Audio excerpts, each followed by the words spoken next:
اعوذ باللہ من الشیطان الرجیم، بسم اللہ الرحمن الرحیم۔ سورۃ البقرہ آیت نمبر 187 187۔ تو اس کا مطلب کچھ پارٹ ہوا تھا، ابھی شروع ہی ہوئی تھی۔ تو ہن لباس لکم، وہ عورتیں تمہاری بیویاں تمہارے لیے لباس ہیں، وانتم لباس لہن، اور تم ان کے لیے لباس ہو۔ اس کے بارے میں آپ سے بیان کر رہا تھا یہ کہ معاشرے کا بنیادی یونٹ جو ہے زندگی کا، وہ ہے خاندانی نظام۔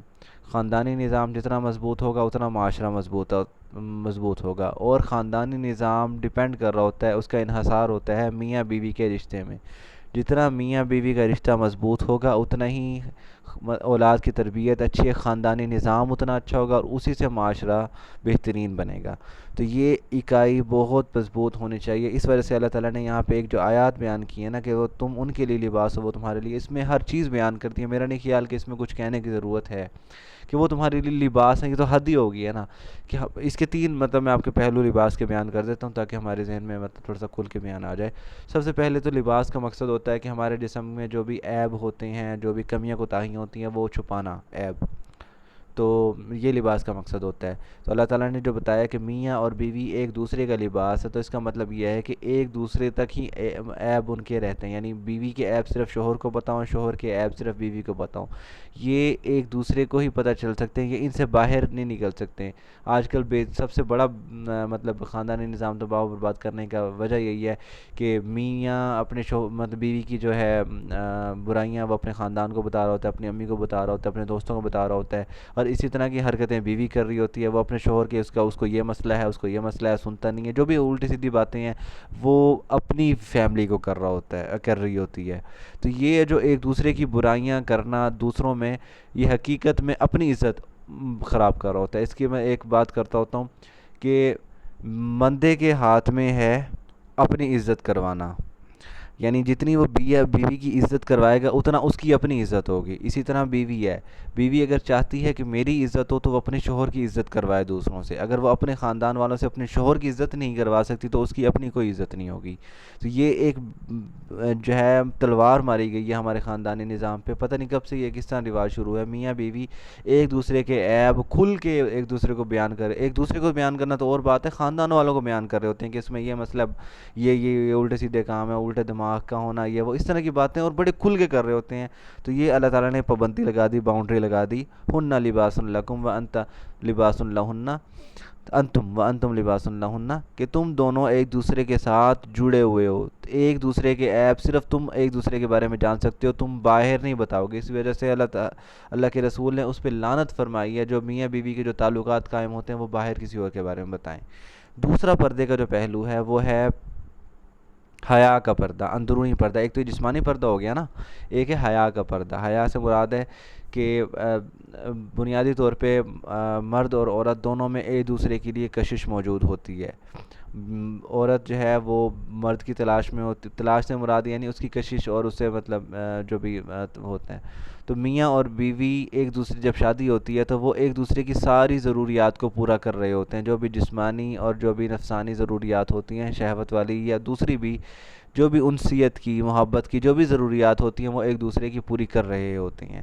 تو اور اس وجہ سے بیوی میاں کی حیا کی حفاظت کر رہی ہوتی ہے، اور شوہر بیوی کی حیا کی حفاظت کر رہا ہوتا ہے۔ ان دونوں نے ایک دوسرے کو گناہ سے روکا ہوتا ہے، ساری جائز ضروریات جتنی بھی ایک نفس کی نفسانی خواہشات یا جو بھی چیزیں ہیں وہ پوری ہو رہی ہوتی ہیں۔ تو یہ ہے دوسرا لباس کا پہلو، حیا کا پہلو۔ تیسرا جو اس کا پہلو ہے وہ ہے، لباس کا مقصد کیا ہوتا ہے تیسرا، کہ دھوپ سے، گرمی سے، بارش سے، ان چیزوں سے یعنی آفتوں سے محفوظ رکھنا۔ اسی طرح میاں بیوی کا جو تعلق ہے وہ شیطان کے تیروں سے محفوظ کر رہا ہوتا ہے ایک دوسرے کو، جسی وجہ سے ایمان کی تکمیل نکاح سے ہی ہوتی ہے۔ اسی وجہ سے حضور صلی اللہ علیہ وسلم نے نکاح کو ہی حیا کی حفاظت کرنے کا مطلب ایک ذریعہ قرار دیا کہ نکاح ہی ہے جو حیا کی حفاظت کر سکتا ہے۔ تو یہ تین پہلو، ایک تو عیب چھپانا جو ہم بڑے مزے سے کھل کے بیان کر رہے ہوتے ہیں، تو بلا جب قرآن کی آیت کے صریح خلاف جانا ہے تو کیا خاندانی نظام صحیح رہے گا؟ لڑائیاں جھگڑے، زندگی میں سکون نہ ہونا، بربادی رہنا، ہر ٹائم پریشانی، ٹینشنیں، یہ کس وجہ سے ہیں؟ آپ دیکھیں نا قرآن میں ہر چیز واضح بیان کی گئی ہے، چھپایا نہیں گیا. یہ قرآن خود کہہ رہا ہے نا کہ اللہ تعالیٰ اس چیز سے شرماتا نہیں ہے کہ وہ ایک مچھر یا اس سے بھی چھوٹی مثال بیان کرے.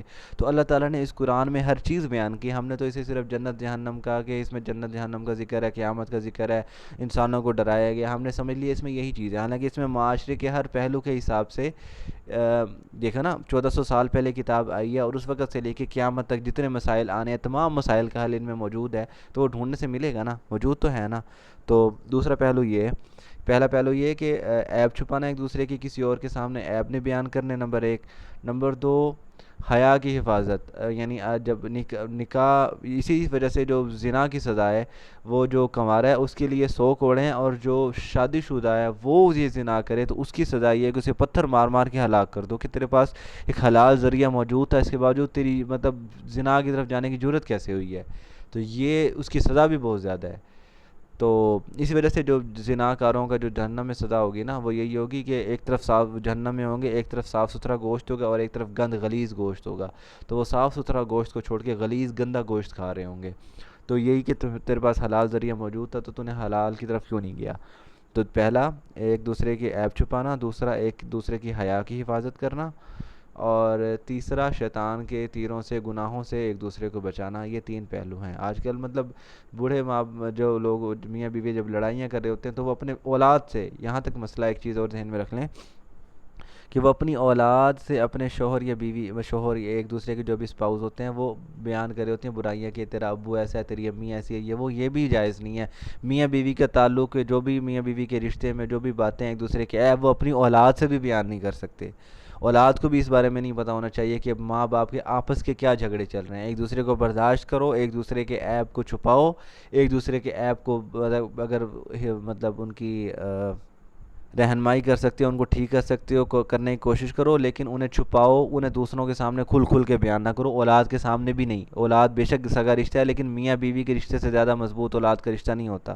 تو یہ جو ایک دوسرے کے عیب ہیں وہ اولاد کو بھی بیان نہیں کرنے چاہیے. تو یہ آج ایک ہی آیت کا ایک ہی حصہ مطلب ہو سکا ہے، لیکن یہ چونکہ بہت اہم آیت تھی اور ہمارے معاشرے میں بہت بگاڑ چل رہا ہے اس سلسلے میں، اس وجہ سے میں نے اسے ذرا کھل کے بیان کیا ہے. وما علینا الا البلاغ المبین.